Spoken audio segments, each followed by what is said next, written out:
pense il faut comprendre que tout ça, ça vient du principe de pollueur-payeur. Okay? Donc, à partir de ce moment-là, en 1990, quand ils ont décidé d'aller un peu dans cette direction-là, c'est pour ça que la loi a été changée en 2003. Et c'est pour ça que on a essayé de trouver des moyens de s'assurer que quelqu'un prend la responsabilité pour cette contamination qui, je veux dire, si on regarde Montréal, qui est présente, qui est existante, c'est un fait. Donc aujourd'hui, quand on prend la responsabilité à l'achat d'un terrain, il faut être sérieux par rapport à cette notion d'environnement, dans le sens qu'on prend aussi la responsabilité de la contamination. Donc on est mieux de procéder au processus réglementaire le plus tôt possible. Ça, c'est une évidence.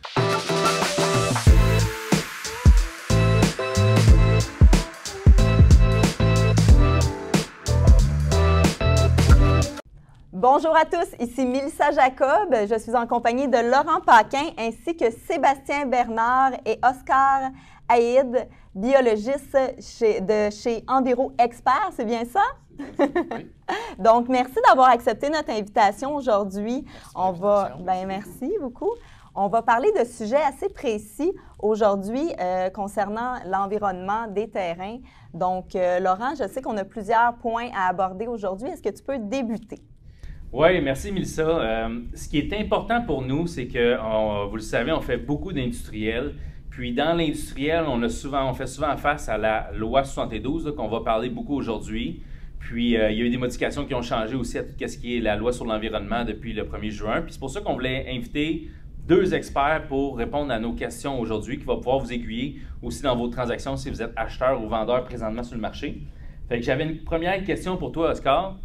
Quels sont les critères que les entreprises doivent suivre pour se conformer aux exigences environnementales de la loi 72? OK. Déjà, je pense que c'est ce qu'on met un petit contexte par rapport à la loi 172. Qu'est-ce que c'est? Oui. À quoi ça sert? Pourquoi est-ce que ça existe? S'il te plaît. Bon, écoutez, donc, dans le cadre des transactions immobilières, il y a certaines transactions immobilières qui sont vraiment facilement, il n'y a pas de problème. On va de l'avant, on fait une étude environnementale, c'est réglé. Mais il y a certaines industries qui sont désignées par la loi, okay, donc depuis 2003, grâce au projet de loi 72 qui a modifié la loi sur la qualité de l'environnement, désignant ces activités et exigeant certains procédés, un certain processus réglementaire visant à s'assurer que les choses sont faites correctement d'un point de vue environnemental dans le cadre de la transaction immobilière et à la cessation des activités, au changement d'usage suite à... Donc, c'est des activités qui sont ciblées. C'est pas toutes les compagnies qui sont dans le commercial ou dans l'industriel qui sont ciblées par ça. Il y en a une certaine liste qui est trouvable là, sur Internet d'ailleurs. Puis c'est eux autres qui sont ciblés par le ministère de l'Environnement parce qu'ils ont tendance à être plus probables de contaminer, on va dire ça comme ça. Exactement. Fait que c'est eux qui sont ciblés, puis c'est eux qui sont assujettis à la loi 72. Exactement. Rapidement, avant l'entrevue, tu me dis, la loi 72, il faut faire attention au nom. Tu veux-tu juste nous faire une petite parenthèse qu'on fait là? Mais je trouvais ça intéressant de la faire parce que j'étais comme, ah ok, c'est bon à savoir. Alors je me suis un petit peu amusé parce que pour moi, la loi 72, c'est un projet de loi 72 qui a modifié la loi sur la qualité de l'environnement. Donc, en environnement, on ne se parle pas entre nous de loi 72 ou quoi que ce soit, on parle de processus réglementaire et on parle de la modification de 2003 qui a apporté les articles qui ont fait en sorte que les activités désignées devaient suivre un certain processus réglementaire. Ouais. Bon, finalement, je me suis amusé à aller chercher loi 72 juste pour m'amuser. Google. Donc, si vous tapez Google loi 72, depuis cette année maintenant, c'est encore un nouveau projet de loi sur les pourboires. Donc, on parle vraiment là de modification de la loi sur la qualité de l'environnement en 2003 qui a fait en sorte que, d'ailleurs, depuis ce temps-là, on est supposé faire les choses en bonne et due forme quand il y a certaines activités sur le site. C'était un peu un jargon qu'on avait de dire la loi 72 parce que c'était le nom du projet de loi à l'époque en 2003, mais là, c'est un autre projet de loi. Fait que c'est vraiment d'utiliser les bons termes. Là. Petite question pour vous, messieurs. Si jamais il y a une transaction et que la loi 72 n'est pas appliquée, puis que l'entreprise qui opérait, dans le fond, est assujettie à la loi 72, c'est quoi les conséquences qu'il peut avoir au niveau légal, au niveau environnemental pour le nouveau propriétaire du bâtiment? En fait, quand la loi 72 n'est pas appliquée, ce qu'il faut savoir, comme Oscar a dit, c'est qu'elle existe depuis 2003, mais que l'activité a cessé après 2003, ça ne change rien que la loi doit avoir été appliquée, les études doivent être faites correctement. Donc, même si vous avez une activité désignée sur un terrain, puis que les activités ont cessé avant 2003, si vous faites une vente ou un changement d'usage du terrain ou de la propriété, vous devez appliquer le processus réglementaire aujourd'hui. OK. Exemple qu'on se donne un exemple concret. Donne-moi un exemple d'entreprise qui pourrait être assujettie à la loi 72, puis là, j'ai un autre propriétaire avec un autre type d'entreprise qui achète. En fait, je vais apporter une petite parenthèse par rapport à ça. Là. Donc, en fait, on doit présenter au ministre une étude de caractérisation phase 1, phase 2, okay, qui est faite en bonne et due forme. Je ne pense pas que c'est pendant 3 mois, je pense que c'est même sur une période de 12 mois suivant la cessation d'activité. On doit s'assurer d'avoir présenté au ministre une étude de caractérisation en bonne et due forme. Ensuite, où est-ce que s'en va la phase 2? Ça va faire avancer, oui ou non, dans le processus réglementaire, mais ça, c'est à peu près comment c'est décrit dans la réglementation. Donc, exemple. Okay, j'ai un acheteur qui arrive pour acheter un immeuble, pas un immeuble, un terrain, qui a déjà eu une station-service. La loi 72 n'avait pas été appliquée. À ce moment-là, elle doit absolument être appliquée. Si elle n'est pas appliquée, ça va être mon acheteur qui veut peut-être développer le terrain ou ou simplement l'acheter comme acquisition, qui va devoir faire la loi 72, étant donné que ça n'a pas été fait. Effectivement. Ah, c'est intéressant, ça. Je pense qu'il faut comprendre que tout ça, ça vient du principe de pollueur-payeur. Okay? Donc, à partir de ce moment-là, en 1990, quand ils ont décidé d'aller un peu dans cette direction-là, c'est pour ça que la loi a été changée en 2003. Et c'est pour ça qu'on a essayé de trouver des moyens de s'assurer que quelqu'un prend la responsabilité pour cette contamination qui, je veux dire, si on regarde Montréal, qui est présente, qui est existante, c'est un fait. Donc aujourd'hui, quand on prend la responsabilité à l'achat d'un terrain, il faut être sérieux par rapport à cette notion d'environnement, dans le sens qu'on prend aussi la responsabilité de la contamination. Donc, on est mieux de procéder au processus réglementaire le plus tôt possible. Ça, c'est une évidence. Ça, c'est un autre point qu'on avait parlé tantôt aussi, que d'année en année, les critères sont de plus en plus sévères par le ministère de l'Environnement. Les coûts sont plus chers, les machines sont plus avancées, ils peuvent aller creuser plus creux. Tout est pire. Fait que ceux qui attendent, là, avant de régler leur problème environnemental, ça devrait être quelque chose à se questionner en ce moment-là. Puis de là aussi, en transaction, qu'on exige la phase 1 et la phase 2, les institutions financières l'exigent aussi. Donc, ça fait partie de nos transactions maintenant. Là. Oui, puis si, comme on parlait aussi juste avant, si d'une façon miraculeuse, la loi 172 n'est pas appliquée lors de l'acquisition, il faut s'attendre qu'à la revente ou au refinancement, que ça soit appliqué. Donc là, tu t'embarques, comme Laurent dit, dans le temps, les mesures sont plus strictes, les coûts augmentent, donc tu t'en vas sur des coûts supplémentaires à ce que tu avais prévu, des potentialités de décontamination que tu n'avais pas prévues, donc c'est juste des problèmes que tu n'as pas prévus. Fait que passer par-dessus le programme réglementaire là, au niveau des activités désignées, c'est pas vraiment la meilleure façon à faire. C'est un bon point que tu dis, Sébastien, parce que nos acheteurs aussi, en vérification diligente, doivent aussi porter une attention. Est-ce que ça s'applique, dans le fond, l'immeuble qui achète présentement à la loi 72? Parce que ça peut avoir un impact dans les années suivantes ou quand il va vouloir vendre, comme que tu viens de dire. Effectivement.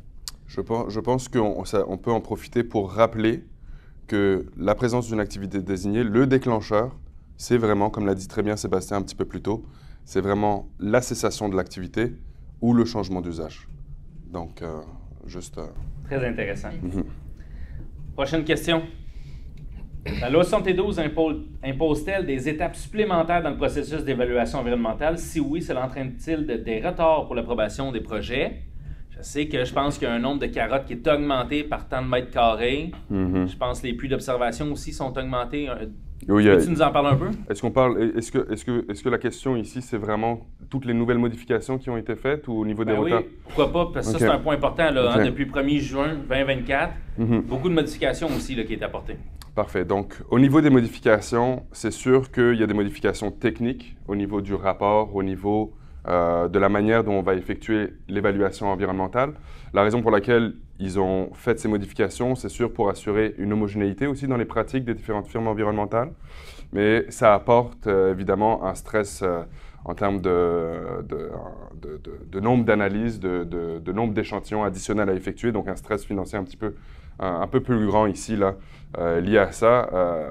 Pour donner un petit exemple, si on a un réservoir sur une station-service, on doit maintenant effectuer un forage à gauche, à droite, en tout cas sur les 4 côtés, un forage au milieu si le réservoir est plus présent. Donc on est rendu à 5 forages là, juste pour le réservoir. Je pense que hier, on était en train de placer certains forages sur une étude à tester justement à l'interne. Donc, on doit s'assurer que avant même de procéder, tous les forages sont placés adéquatement. Puis question pour toi, je sais qu'avant ces rapports-là, bon, bien sûr, il faut que ce soit attesté au ministère de l'Environnement quand c'est une cessation d'activité.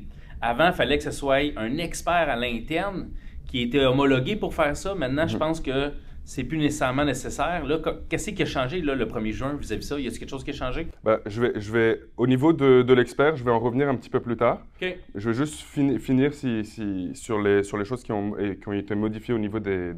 Donc, on a parlé vraiment des échantillons, des forages. Il y a ce qu'on appelle le plan conceptuel qui a été rajouté dans une étude, la liste des éléments qu'on doit retrouver dans une étude, que d'ailleurs les banques vont regarder avec un œil averti parce qu'elle a été très très bien décrite à l'intérieur du nouveau guide.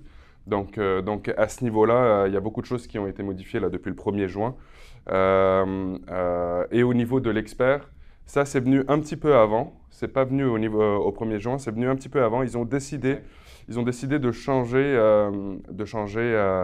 la définition de qui a le droit de signer une étude, mais par contre, elles doivent toujours être signées par un membre qui est accrédité, soit par la QVE, donc un expert, la QVE, donc l'Association québécoise en certification en vérification environnementale, et certains donc, spécialistes, notamment détenteurs d'un diplôme d'ingénieur, ont le droit aussi d'aller signer. Donc, ils ont un peu élargi plutôt la bande. Ils signent puis ils font attester après ça par le ministère de l'Environnement, c'est ça? Non, c'est eux qui représentent le ministère de l'Environnement à travers leur signature. Et eux doivent suivre les éléments qui ont été établis par le nouveau guide qui est sorti le 1er juin.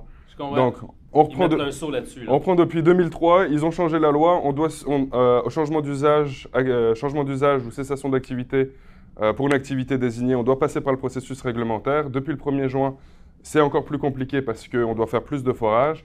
Il y a toujours un expert, même si la liste est beaucoup plus grande, qui doit signer ça.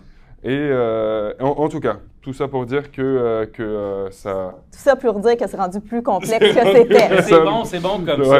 On veut une planète verte, on veut de quoi de clean. Puis tu l'as dit tantôt, c'est pollueur-payeur. Pollueur-payeur, c'est là qu'on s'en va, puis c'est correct comme ça. Là, exactement. Là. Petite question pour vous. Est-ce qu'il y a des coûts additionnels face à ça? Puis les délais sont plus longs?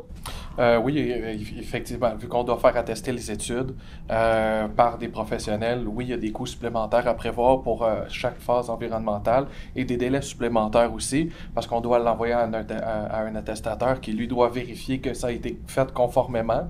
Puis les délais sont relatifs. En fin de compte, quand on fait affaire avec une firme, qui sait déjà c'est quoi les attentes du ministère, évidemment, la modification ou les commentaires qui vont venir avec l'attestateur, quand il va nous revenir avec le rapport, sont soit moindres ou nuls. Donc, ça amoindrit les délais. Mais oui, il y a un délai supplémentaire. On parle de mois, de semaines, sans dire un délai parce que ça peut différer. T'as tout dit sur ce niveau-là. Effectivement, ça dépend. Ça dépend de la grosseur de l'étude, ça dépend du projet.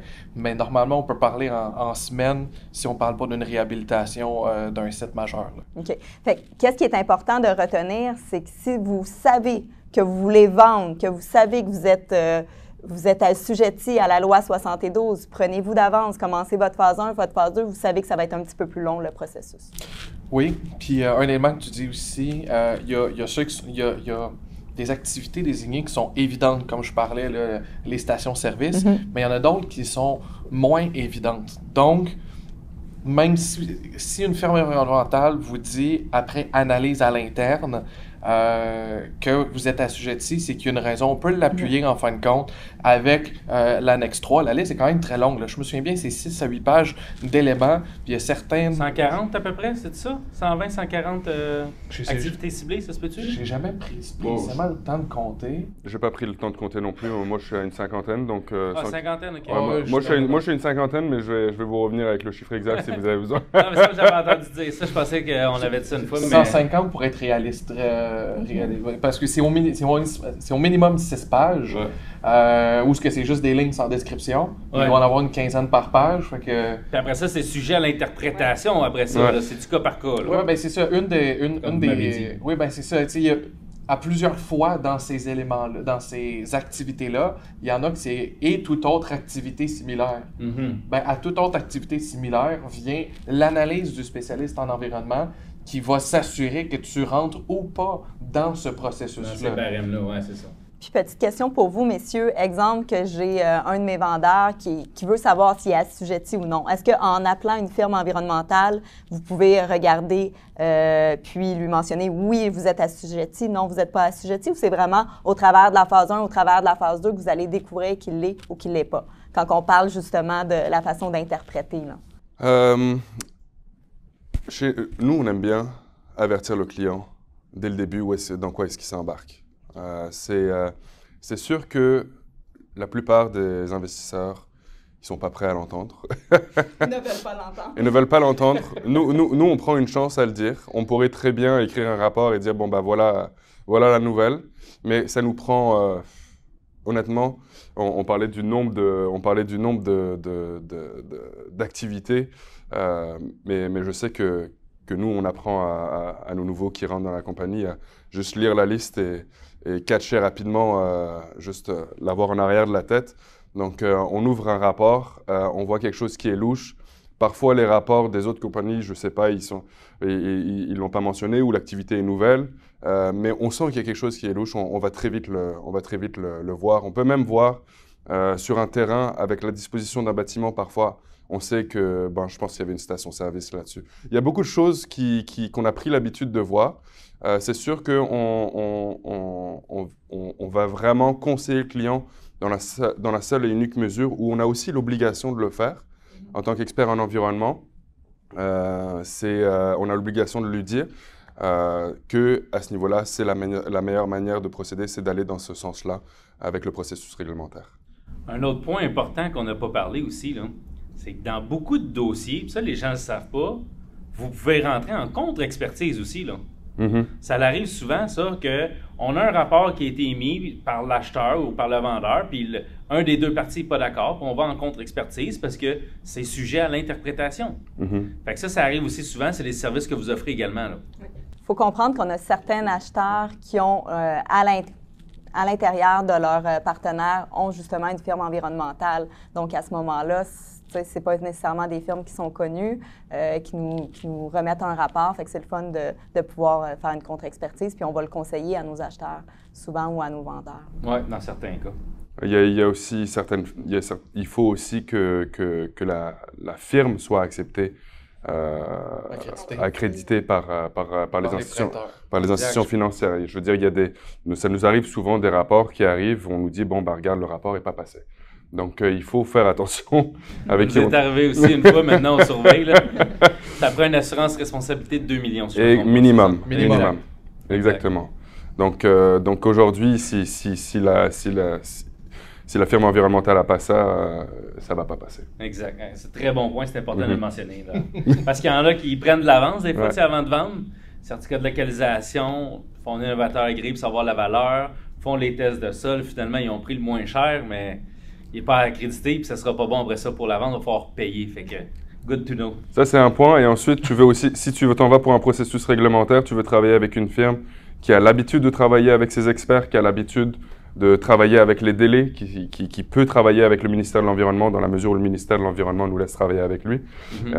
C'est bien de travailler avec une firme qui a déjà une bonne expérience pour ce genre de dossier. C'est des dossiers qui, comme on disait, qui ont des délais, qui ont des coûts.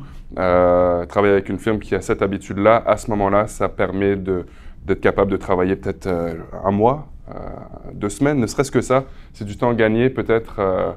Qui est crucial dans cette transaction des fois. Là. Exactement. Fait que, juste pour clarifier, ça veut dire que n'importe quelle firme environnementale peut traiter une loi 72? Oui et non. La réponse claire, c'est toute personne toutes les firmes peuvent le faire. Par contre, c'est pas tout le monde qui sont autorisés, qui détiennent en fin de compte une certification de la QVE. Donc, il faut un professionnel qui répond à des critères, d'avoir fait des études ainsi que de l'expérience sur le terrain, d'aller avoir été passé un examen, donc être accrédité à représenter le ministère. Okay. S'il n'y a pas cet expert-là à l'interne, ça, c'est envoyé en fin de compte en impartition. Fait que, oui, on peut faire la première phase, mais l'attestation, elle, doit être faite par un professionnel qui n'est pas toujours détenu à même l'entreprise qui a fait l'étude de base. Fait qu'exemple, une entreprise qui n'a pas justement la personne à l'interne va devoir l'envoyer à l'externe, puis les délais risquent d'être plus longs encore. Donc, les représentants du ministère à titre d'experts, d'attestateurs, de vérificateurs environnementaux, donc eux peuvent travailler pour différentes compagnies. On peut aller outsource pour aller chercher un expert qui travaille pour une autre compagnie s'il le faut. C'est sûr que ça rajoute quelques délais à ce niveau-là, mais ça peut se faire aussi. Donc, arrangez-vous de prendre une firme environnementale qui a tous les experts au même endroit. Ça va être plus simple. Prochaine question. Quelles sont les modifications importantes qui ont été introduites par le nouveau guide de caractérisation pour les terrains contaminés?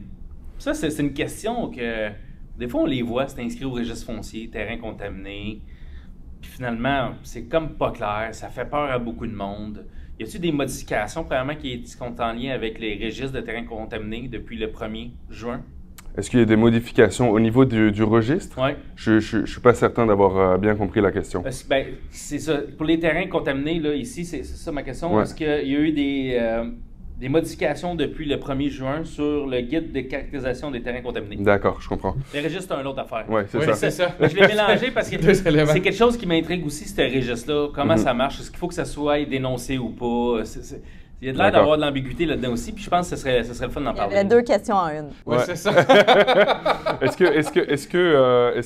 Je pense que ça serait quand même intéressant. Je peux rentrer un peu dans le compliqué, je dirais ici, là. Oui. Mais ça peut être intéressant parce qu'on parle de délai, on parle de coût. Donc, si je fais une petite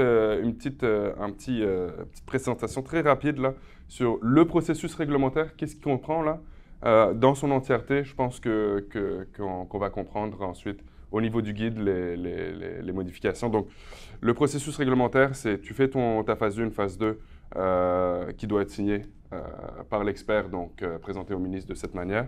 Ensuite, si tu trouves de la contamination, à ce moment-là, tu as soit une attestation de conformité ou un plan de réhabilitation. Tu procèdes au plan de réhabilitation, tu dois présenter le plan de réhabilitation. Donc, on parlait de délai, donc c'est environ 2 mois pour faire la phase 1, phase 2, obtenir la signature de l'expert. Ensuite, tu fais ton plan de réhabilitation, rajoute une ou 2 semaines là-dessus. Okay. Ensuite, tu vas avoir présenté ton plan de réhabilitation au ministre. Attends un bon 3-4 mois avant qu'il te donne ta réponse. Il est là le long délai. Et il est là le long délai, c'est ça. 3-4 mois, plus le 2 mois du début. Là, fait qu'on est Est-ce que ce délai-là est le même dans une cessation d'activité qu'un commercial qui n'est pas ciblé, mais qui est contaminé? Non, Est-ce que la réhabilitation, attendre 4 mois, est aussi longue? Mais non, parce que si tu n'as pas une activité désignée, tu n'as pas besoin de présenter un plan de réhabilitation, tu passes directement à ta décontamination. OK? Mais c'est quand tu as une activité désignée, tu as ton plan de réhabilitation qui, lui, tu vas devoir le faire dans des circonstances, je ne vais pas rentrer dans le détail, je vous invite à aller regarder directement avec l'expert en environnement pourquoi tu ferais un plan de réhabilitation ou une cessation d'activité. Mais admettons, tu dois aller avec le plan de réhabilitation, tu dois l'accepter par le ministère. D'ailleurs, l'attestation de conformité également, il est là le délai. Il est là le délai. Là, tu l'obtiens, tu fais ta décontamination. J'ai oublié aussi que tu dois émettre ton avis de contamination. Tu dois émettre ton avis de contamination avant de procéder à la décontamination. Ensuite, cet avis-là, il a été mis à qui puis il apparaît où? Ça, c'est le client. Donc, nous, on peut soutenir, mais c'est le client avec le notaire. C'est des notaires qui ont l'expérience de préparer des avis de contamination qui sont ensuite enregistrés là, au registre foncier. Et ensuite, ce que tu veux, c'est que tu ne veux pas garder ton avis de contamination. Tu veux procéder à ta décontamination et tu veux qu'on procède ensuite à un avis de décontamination. Donc là, ça va être radié. Ça va être, il y aura un avis de contamination, un avis de décontamination, et ça va indiquer quel est l'état des sols à l'issue des travaux de décontamination. Et je vais juste rajouter que tu ne peux pas procéder à un avis de contamination ou un avis de décontamination sans procéder à des études attestées, c'est-à-dire signées par un expert, parce que ceux-ci doivent aussi doivent aussi obtenir ce genre d'études pour être présentés au niveau du registre. Là. OK. Fait que, il va y avoir un avis qui va être publié de contamination, mais il ne sera pas radié, il ne disparaîtra pas. Il va y avoir un autre avis de décontamination qui vont être enregistrés plus bas après. C'est ça. Mais ça, je pense, t'avais-tu la dernière question? Oui, dans le fond, on en a parlé un petit peu plus tôt. Le nouveau guide de caractérisation des terrains contaminés, il est en vigueur depuis le 1er juin, si je comprends bien? 2024. Fait que ça fait tout juste 3 mois que c'est rentré en vigueur. Puis, quelle obligation supplémentaire s'impose aux promoteurs immobiliers ou aux propriétaires de terrain là, par rapport à cette nouvelle loi-là? Spécifiquement, les promoteurs et investisseurs n'ont pas nécessairement, eux, d'obligations. C'est les firmes environnementales qui, eux, ont des obligations à respecter le nouveau guide. Puis il y a aussi des durées de vie qui ont été établies dans... durée de vie des études qui ont été établies dans le nouveau guide. Les institutions financières avant appliquaient uniquement environ une durée de vie de 1 an à une phase 1. Oui. Mais la phase 2 pouvait être datée d'un certain temps, plusieurs années. OK. Puis certaines institutions financières l'acceptaient. Aujourd'hui, le guide demande au niveau des phases 1 et des phases 2 de 1 an maximum. Même la phase 2? Même la phase 2. Donc, on s'entend, si vous avez une transaction, il ne faut pas que les tests de sol, ni la phase 1 ni la phase 2 datent plus d'1 an, sinon ça va être de faire une mise à jour. C'est un risque, effectivement, en fonction de l'institution financière. Puis, nous, c'est un conseil qu'on donne souvent à nos clients. Les clients, il y en a qui sont très proactifs, veulent prendre de l'avance. Oui. On leur dit, gars, certificat de localisation, fais-les, c'est bon 10 ans. Là. OK? Mais ton test de sol, on va attendre d'avoir une promesse d'achat acceptée. Le timing va être bon, dépendamment. Des fois, si on sait qu'on s'en va en phase 2, on va dire, hey, clenche la phase 1. Phase 2, si tu veux attendre, parce que les frais sont un petit peu plus élevés qu'une phase 1, bien sûr.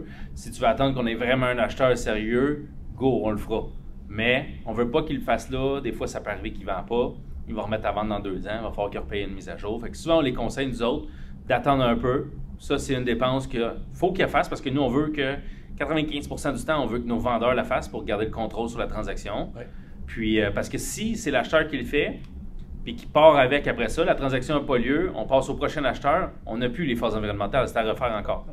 Fait que moi, Mélissa, on recommande tout le temps fortement à notre propriétaire de la faire puis de garder le contrôle là-dessus, choisir quelle entreprise qui veut le faire, puis c'est beaucoup plus facile comme Le transaction. seul bémol que je peux apporter à ça, c'est dans le cadre d'une activité désignée, de ne pas trop tarder.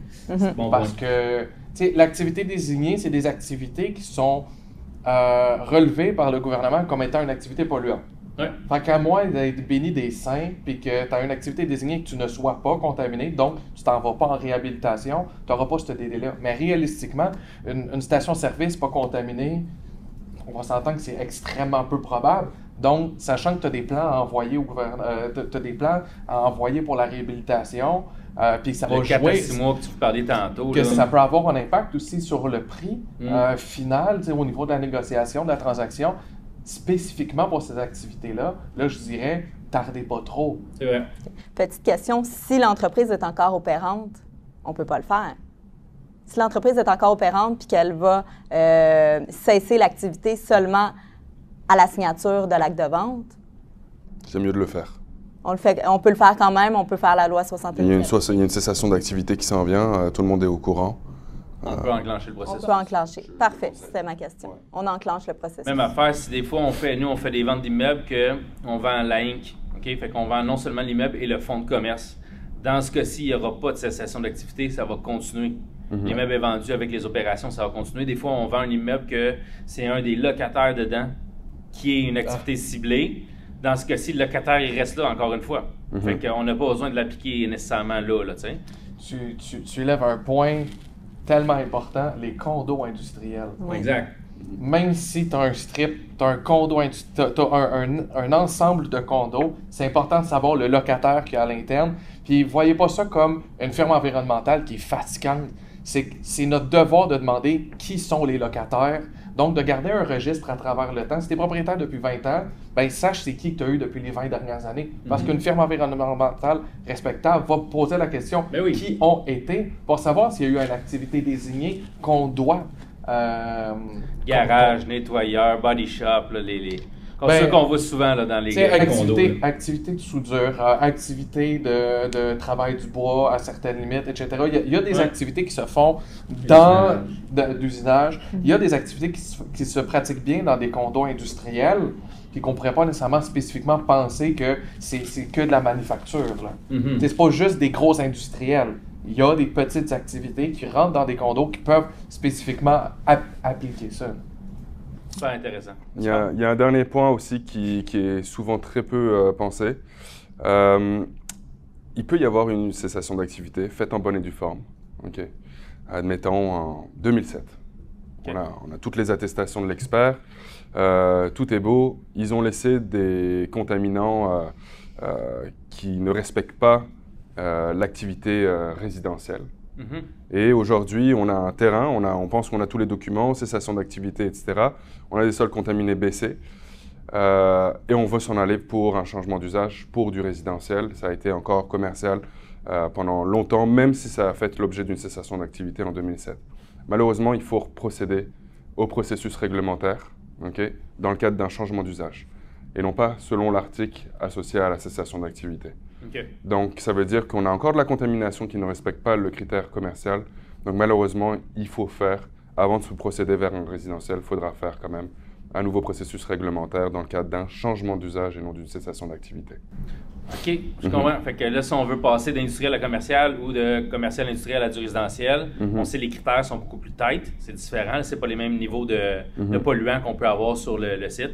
Fait que là, on serait quand même assujetti, vu qu'on a un changement d'usage et non une cessation d'activité. C'est ça. On serait quand même assujetti à refaire un processus similaire. Ce qu'on voit souvent dans les rapports des experts en environnement, c'est que, admettons, la cessation d'activité a eu lieu avant la loi sur la qualité de l'environnement qui a été modifiée en 2003.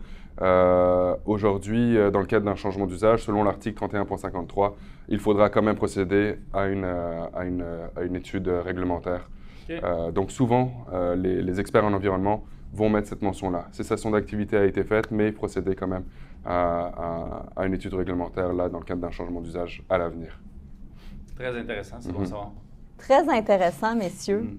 Merci beaucoup pour toute cette information-là. Puis je pense que ce qu'il faut retenir, c'est de se référer à une firme environnementale spécialisée. Oui, puis je finirai par dire, puis le point le plus important d'aujourd'hui, c'est que nos conseils sont gratuits. Fait qu'en cas de question... Il n'y a plus grand-chose de gratuit en plus, là. Appelle-nous. En cas de question, tu veux valider une information, appelle. Ça coûte rien. Puis on est bien sympathique, je pense. Un grand merci de Merci à vous, merci. Donc, je vous invite à aller voir sur pmml.tv. On a plusieurs entrevues, plusieurs capsules informatives. Donc, je vous souhaite une bonne fin de journée.